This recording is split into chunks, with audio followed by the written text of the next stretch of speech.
Don't let a DUI charge ruin your life. Get a professional and confidential evaluation from our experienced team at True Heights Treatment. Our evaluations are accepted by the majority of courts in the state of Illinois and provide a comprehensive assessment of your substance use patterns and potential treatment needs. Get the help you need today and start your path to a brighter future. Contact us now to schedule your evaluation at 708-248-7039 or at thtdui.com.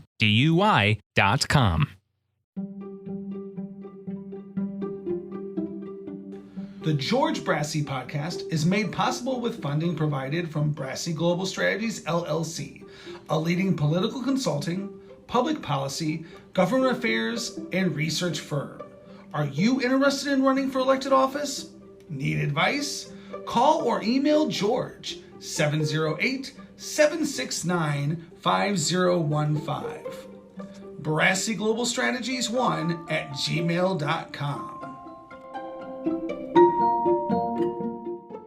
Hey everybody, it's George. I'm so glad to welcome attorney Ed Mullen to the George Brassey podcast. Ed, thanks for coming on. Thanks for inviting me. Ed, tell the listeners a little bit about who you are. So I am an attorney, and I do a lot of work at the intersection of politics and government and litigation. Over the past few weeks, most of what I've been doing is helping candidates file their papers to get on the ballot to run for office. So that's the main thing that I've been doing lately. But I also defend people after they get challenged, as you know. We'll definitely get into that in a few moments. Ed, tell the listeners a little bit about what inspired you to become an attorney initially. So I had decided to go to law school mainly because of some personal experiences that I had with being discriminated against as a gay man, and thought that going to law school would help me figure out how to respond to those challenges and how to help other people who face those challenges. And so a lot of my practice has been involved with dealing with victims of discrimination on the basis of race, on the basis of sexual orientation and gender identity, and disability. And so were you always a person that was interested in politics and that side of the law as well? Yeah, I think I've always been interested in politics as far back as I can remember. I remember watching, Gerald Ford and Jimmy Carter debate. And I remember my mother coming into the bedroom and telling me who had won that election because I was too young to stay up late enough for the decision to come in. So I think I've always been involved and engaged in it. But it was only the 2000 election between Bush and Gore before I thought about getting involved in politics on a more professional level. Because at that time, during the Bush v. Gore era, when that race was happening, you were already a practicing attorney. You were at other firms, right? Yeah, so I was at a law firm at the time, and then in 2004, what I did was I had been looking for an opportunity to get involved in the presidential election on the legal side, and I took 5 weeks off from my law firm job and went to Wisconsin and worked with the Democratic National Committee, helping to set up a voter protection program, which is basically getting lawyers from all over the state of Wisconsin, and frankly, a lot of lawyers from Chicago, up to poll watch in Milwaukee and other areas around the state where there had been issues with people having trouble accessing the polls, and make sure that the kind of shenanigans that happened in Florida in 2000 didn't happen in the swing states in 2004. So, I basically spent 5 weeks helping to set up that program in Wisconsin and training the lawyers on what their rights were as poll watchers and what the rights of voters were in the state. Ed, why should somebody hire an attorney when they're running for office, regardless of if they're running as part of the DNC or running for city council like I did? Right. So there are a lot of rules that are required to be followed very specifically in order for you to get on the ballot. And the reality is that a lot of people who come from non-traditional backgrounds, that means, that you haven't been working for a candidate before, you haven't been working for an elected official, you don't know what you don't know. And so, you go into this process and there are a lot of hurdles and you don't even know that those hurdles are there. And so having someone guide you through that process, I think, is really, really important. And what you find is that a lot of people who are, the nobody that nobody sent, wind up getting kicked off the ballot, especially in their first race, if they run multiple times, because they weren't aware of the things that they needed to do to make sure that they got on the ballot. And it's somewhat of a blood sport in Chicago and Cook County and, in some of the collar counties to, knock people off the ballot and run unopposed. So that's why I think people need to hire a lawyer. And there's so many cases where, 10 minutes of my time before you file your nominating papers saves you, 20, 40 hours of my time after you file them because you've got to fix a mistake. Or there's a mistake that you make that I can't fix. So that's why I think it's important to have legal counsel if you decide that you're running for office. Ed, what are some of the common reasons people get removed from the ballot? So the number one reason I think is that, they don't have enough signatures. And people think, well, if I need 400 signatures and I get 400 people to sign my petition, then that's enough. But the 400 people that sign, they have to have signatures that are valid. And that means that they need to be registered voters at the address that they put down on their petition. They need to live in the district. So, if you're running in the fifth ward for alderman and they live close to the fifth ward, but not in the fifth ward, then their signature doesn't count. The signature needs to match what's on file at the Board of Elections. So there are a lot of reasons that a signature might not be good. And so most people get kicked off for that reason. Some people forget to file their statement of economic interest receipt or file the wrong statement of economic interest form. Some people put wrong information on their petition. Some people use a name that they're not supposed to use. Some women are kicked off the ballot because they use their maiden name as opposed to their married name or their legal surname. So there are a lot of different things that people get thrown off for. And, you need someone to explain to you what those things are to make sure that you don't do them. And what's it like when you as the attorney have to go in front of a judge and try to argue somebody's case? Like, for example, when you represented me, we had to argue that I was allowed to run for office. I don't know if you remember that because of where I lived and the ward map changes. But what's it like for you to have to go and try to argue this stuff in front of a judge? Well, it's an interesting process because typically you don't go before a judge first. The judge comes after you've gone through an electoral board hearing. And in some places, the electoral board is, more neutral. In the city of Chicago, you've got appointed hearing officers and you've got an appointed board. But in a lot of the suburban areas and rural areas in the state, the people who are on the electoral board are local elected officials. So they're engaged in politics and they have opinions about the people who are appearing before them. So a lot of times it's very challenging to argue before an electoral board where the members of the electoral board have endorsed your opponent, or the members of the electoral board are of a different party. So, there are a lot of issues that come up with electoral boards. And then the judges only do an appeal of what the electoral board decides. So typically, when you go before the judge, there's a very, narrow issue that the judge is deciding. But the judge is basically just making sure that the electoral board did their job. And, it's less complicated when you get to the judge than it is before the electoral board. And that can be very interesting depending on who's sitting on the electoral board. Do you think that the change in the law, that the electoral board is just, it's not a neutral arbiter of this?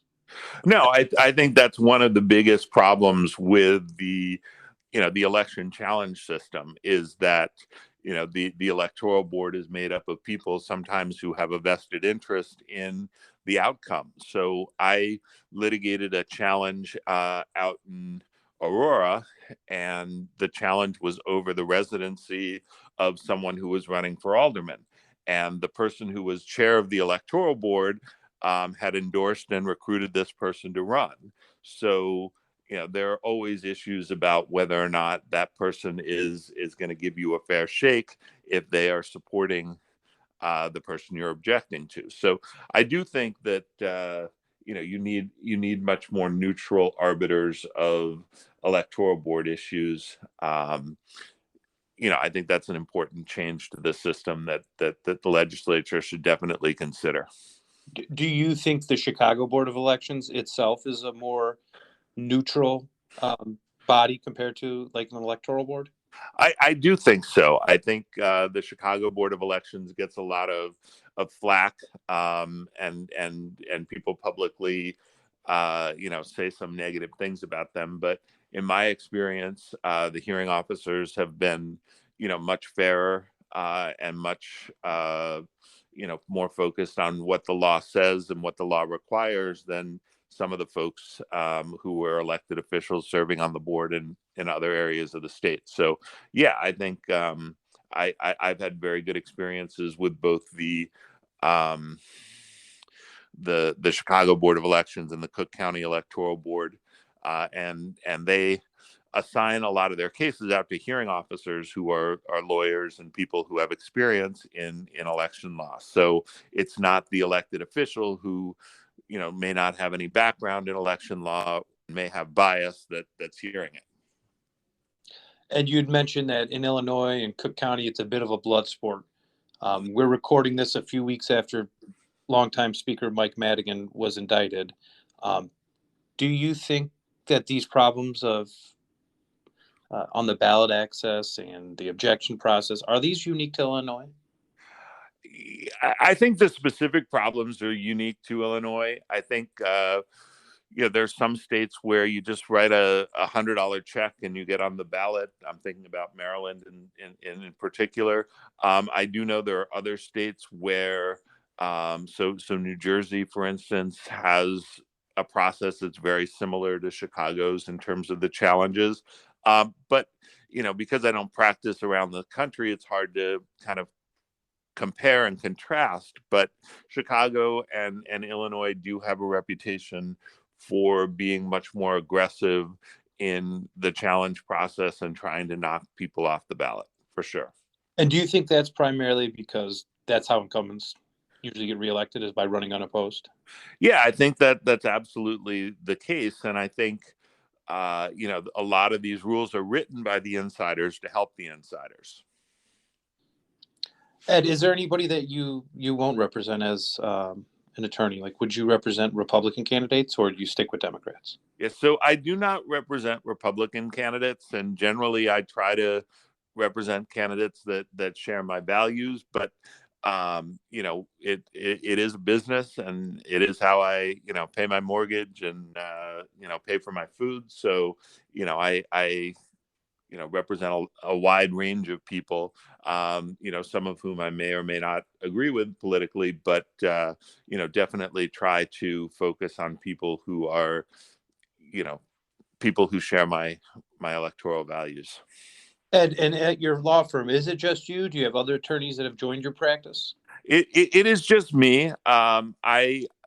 One of the issues with election law is that you often have a lot of conflicts that come up. And so it's difficult to put lawyers together into a firm that does a lot of election law because of the multitude of conflicts and the multitude of ways that conflicts can arise in election law. So, when I was working with a firm, it was difficult to do a lot of this work because you had corporate clients who had PACs who might disagree with the clients that you were wanting to represent, and that would create a conflict for the law firm. So, I just found it very difficult when I was in private practice at a bigger firm to do any of this kind of work. And so being on my own enables me to pick and choose who I want to represent and not have to worry about conflicts that I would have with other partners. Ed, the last question we always ask our guests here are, what are 2 books that have been important to you as a person, and why were they important? Yeah, so you actually told me you were going to ask that question, and I still don't have a great answer. I apologize for that. But the first one was a Raisin in the Sun that I thought of more because that was something that had a legal background and had some context in Chicago and the type of civil rights work that I do. So I would say that. And then the other book that has sort of jumped out at me is like something I've read in the last couple of years that I haven't been able to get out of my head is Warmth of Other Suns, about the diaspora of African Americans from the South to the North and places like Chicago to escape Jim Crow. And I've been thinking about that a lot. Here in Chicago right now, because I represent the Chicago Aldermanic Black Caucus, and we're looking at somewhat of a reverse of that trend, where people who came to Chicago for reasons of escaping discrimination in other places are now moving out of Chicago because of, economic issues, criminal justice issues, and things like that. So, so that's something that I've been that it's had an impact on the way I've been thinking about things lately. Ed, how do you envision that working out with the Chicago ward map?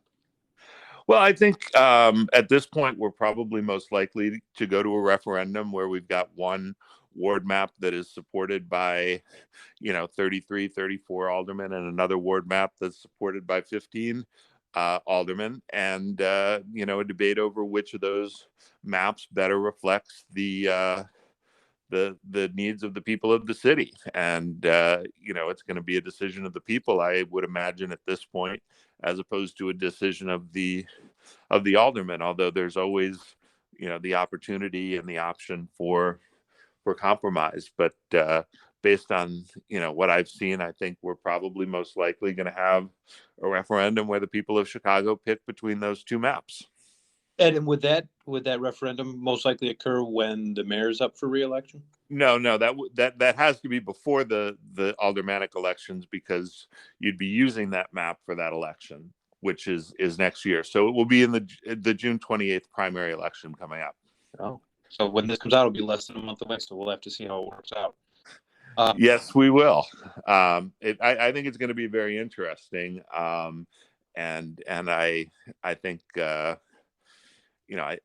would like to see the aldermen come to a compromise, and I hope that will be possible, because I think, as much as you want people's input, I think there's a lot of tensions between the Latino community and the African American community that are going to be heightened by this kind of a fight, and I'd really hate to see that.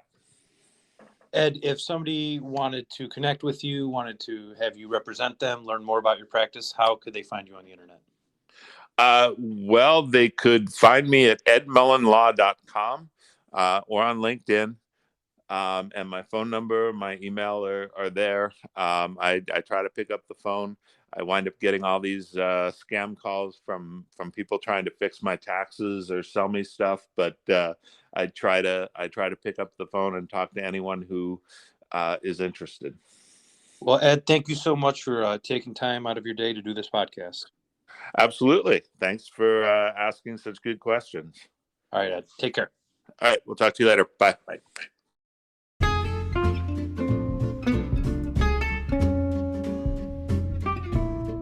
Need more George? Like his pages on Facebook. Friends of George Brassey PAC, Fifth Ward Business Alliance, Chicago Heights Bicycle and Pedestrian Resource Center, and the George Brassey Podcast. Begin to transform your life and work towards inner peace with expert psychotherapy. At True Heights Treatment, our experienced therapists provide personalized, compassionate care to help you overcome life's challenges and reach your goals. Whether you're struggling with depression, anxiety, relationship issues, or other mental health concerns, our team is here to support you. With a warm and welcoming in-person and virtual office atmosphere and a commitment to person-centered and evidence-based treatments, we are dedicated to helping you address your life's challenges. Contact us now to schedule your first session at 708-248-7039 or online at trueheightstx.com. Book your appointment today and start your journey towards a happier, healthier life.